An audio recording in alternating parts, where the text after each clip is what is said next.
Magandang araw mga kaibigan. Ito lamang po ay i-feature ko lamang po sa inyong aking experimental bogey bonsai.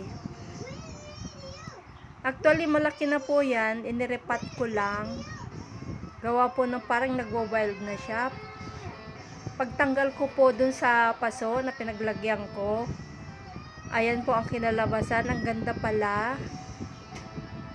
Ito po, experimental ko na lang siya. Sana magiging success at maganda ang kinalabasan. Excited po ako kung ano itsura o magiging itsura niyan in the future. Yan.